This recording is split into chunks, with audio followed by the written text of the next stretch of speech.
We're in conversation today with Mr. Inderveer Singh, who is the founder and CEO of EVage Motors. It's a Mohali-based EV startup. Inderveer, thank you very much for speaking to Autocar Professional. Thanks, man. Thanks for having me here. So, Inderveer, just firstly, want to understand from you what exactly is your background and, how did EVage come into being? If you could, just give me a brief background on this. Right. So I started EVH in 2014. And back in 2014, India had started to struggle with the problem of pollution. If you recall, smog was starting to build up in the metro cities. And, the lung size of kids born in India now, or at least in the metro cities, is smaller than the global average just because of the pollution. And owing to this, we thought that something has to be done, right? We could sit on the fence and comment about it or do something about it. And that's how the idea of developing EVage was born.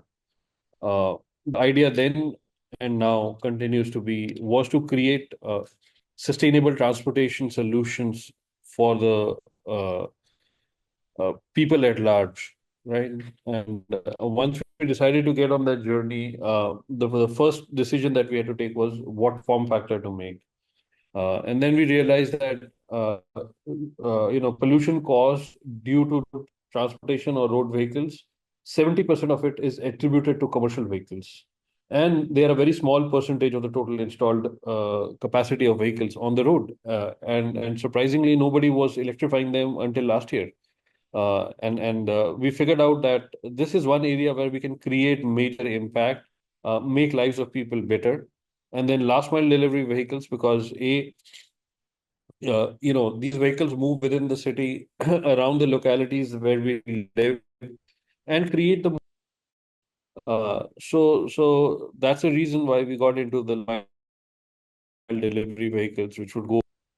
So going forward, Inderveer, what sort of a market potential do you see in this particular segment, and what are your ambitions in this category? So the small commercial vehicle industry is roughly close to 500,000 vehicles, give or take. I think last year we sold 383,000 numbers. The small commercial vehicles alone in India. And this is growing at a CAGR of 8%, which is almost 2 times the CAGR of the automotive commercial vehicle industry. So within the commercial vehicle industry, this is one segment that is going to grow at an exponential pace, driven by the increase in last mile deliveries, e-commerce networks that are being set up beyond the likes of Amazon, Flipkart. There are so many new companies. Blinkit is now practically an e-commerce. Look at it, right? So this whole new e-commerce market is going to take a lot of vehicles for in their consumption areas, right? And the consumption patterns across India are increasing now. There's more propensity to spend in India. So, you need to get these goods to their final destination eventually. And that's where these vehicles come handy. Then the cities are getting more and more congested. So it may not be a great idea to have larger trucks ply on the roads of these cities. So the regulation will force users or logistics providers to use smaller vehicles in cities to just overcome the congestion that is there in these nets. These are the few drivers I believe which will drive forward the growth in this industry. And electrification is going to become more and more important because commercial vehicles do have a higher carbon footprint compared to a personal carrier. And then these trucks, even within the city, they will work anywhere between 150 to 200 kilometers in a day or 2 to 3 shifts. Whereas a personal car we would use to come to the office or go home, our average usage is 40 to 50 kilometers. So these vehicles run 3 to 4 times more and have a higher density of usage. So they are the right candidates, I believe, for electrification. So what sort of penetration level are we seeing when you talk about electrification of this category? Where are we now, and where do you see this going forward, maybe by the end of the decade or in the next 10 years?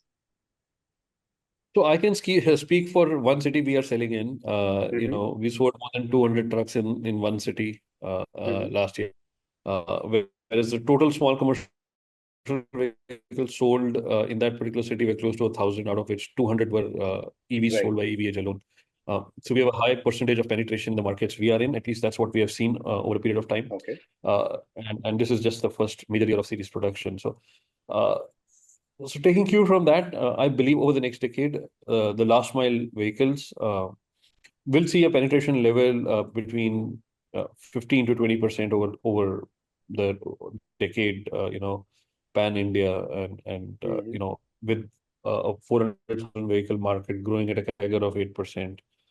In the next 10 years, this would be a million odd vehicle market, give or take. Mm-hmm.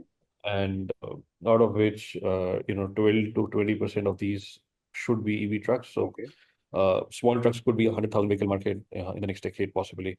But having said that, when there are tectonic shifts, you cannot predict this, right? Mm-hmm. McKinsey predicted that, Mm-hmm. and I'm realistic. Okay. See, there are challenges also, and we cannot deny that, Right. right? Let's not Mm-hmm. hide these problems under the carpet, right? Mm-hmm. Vehicle financing at an acceptable or affordable cost still remains a challenge. Right. Okay. Right, the charging infrastructure, because these vehicles need to run for 200 kilometers, Correct. preferably 300 kilometers. That's how the fleet will Correct. make money. Right, Right. and for them to run for 300 kilometers, the charging infrastructure has to come or grow at that level. So Correct. there are a few headwinds that we will face, Mm-hmm. depending upon how well the government supports us and how well the private players sort of come up to the party. Right. Uh, this could give a bigger delta. If interest rates were to comparable to a normal ICE vehicle, for instance. Right. Um, in that case, the penetration when I'm talking about 12 to 15%, I would talk about 30% numbers, Right. right? But we don't know right now how that will play out. So these are few Right. challenges which we are wary of, and we understand that. Right. And what about, you mentioned about government support. So what is your take on, the FAME-free subsidy, which hasn't been announced yet? So do you think that that is going to slow down the penetration even further? Um, yeah, so the buyer is fairly intelligent, right? And somebody like a EVage, at least what we have done is our TCO calculations, our money saving is net of the subsidy. So whatever the subsidy is addition to the whole savings Okay. portfolio that the fleet gets. But Hmm. if there is a saving to be made, the fleets have the flexibility to defer the buying decision right now because there is not a pressing need to convert in 30 days all the fleets to Right. electric. Right. So we will observe that there will be these slow changes that will come into being, and Mm-hmm. uh, so it's a blip you will see. So if this is the graph, there could be a small blip because people are just Okay. waiting for some kind of a subsidy before they Right. make their big decision. But long-term story would still stay strong because with or without subsidies, a commercial vehicle that can run 200 plus kilometers a day is going to Mm-hmm. make a lot of money. Okay. And Right. then it's a So, commercial so, sale. It's driven by the fact what is the bottom line of my hmm, customers. That's what drives a buying right. decision on them. Yeah. Right. Right. So then let's come to the product now. You're saying that net TCO is positive for the customer, with respect to your product. So what are the key attributes of your product? How are you differentiating your product vis-a-vis the other options that might be available to the customers in the market? Yeah, so we have a clear three-pronged differentiation that we work on, which is fairly Mm-hmm. unique to even other EV products in the market, right? Uh, so our product is a one-ton payload small commercial vehicle. We pride ourselves in our battery technology, number one. Okay. We have a higher volumetric capacity, so more number of parcels can be delivered on the same vehicle. And as the density of deliveries is increasing, there is a need to have higher volumetric capacity on these vehicles. So we have taken that into account, 2 to 3 years before the demand is increasing. So there's enough space for them to expand the same trucks. Uh, the battery technology, the volume, and the life of our vehicle, right? On these three parameters, we try to differentiate our product. On the battery Mm-hmm. technology, it is one of the safest battery systems in the world. It can go from 65 degrees centigrade to minus 20 degree and still work normally without any problems. It will never catch fire, even if you abuse the pack. It should not catch fire, right? And it has never done so far in the last 5 years.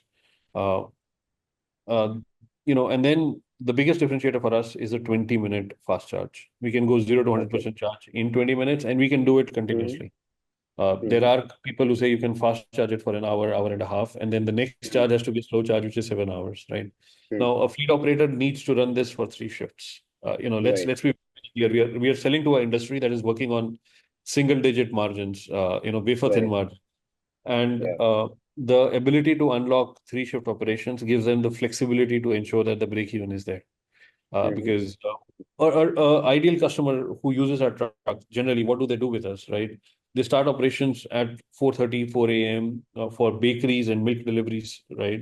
They Right. would work 50 to 60 kilometers until 7, 7:30, then charge this truck in 20 minutes, start deliveries at 8 a.m. for the main players, somebody like Amazon, could be a Flipkart, Mm-hmm. name any of the big players, Blue Dart could be Right. one, whatever they do, right? Our fleets. So that is a complete 100-kilometer, 8-hour shift that they run. And then there's a Mm. third shift, which could be starting 4:35 p.m. till 8:30, 9 p.m. to do on-demand deliveries, Mm. because there's a demand, right, for the brick and mortar stores to have something delivered to a house. Somebody buys an Yeah. air conditioner or television that needs to be delivered at the home. So that generally those deliveries happen either early morning or late evenings because that's when people are at home, right? Then you have these three-shift operation, the vehicle running between 175 to 250 kilometers, depending on the use case, right? And that's where the TCO comes in. We are 3x better than competition because competition can run 100, 120 kilometers on a single charge and then wait 7 hours to charge. You lose the shift. It's not that you just cannot perform continuous Right. operations on those, right? Whereas when we do it in 20 minutes, we unlock this extra value, right? Right. Now, people are talking about 5 year, 6 year life of the battery. Mm. That means the resale is going to be Yeah. really bad Yeah. because a fleet operator needs to run it for 200 to 300 Absolutely. kilometers to make money, Yeah. first of all. So theoretically speaking, you need to charge your vehicle Right. twice, even competition, right? And 3,000 cycles would mean, 5 years and the battery has to be replaced. Mm. In our case, we have a 10,000 cycle life of the battery, and, Okay. and we're talking about three times the life of Mm. competition. If competition is 5 to 6 years, we can be 15 years Mm. long on the vehicle, Mm. which ensures a high amount of resale on our vehicles. Okay.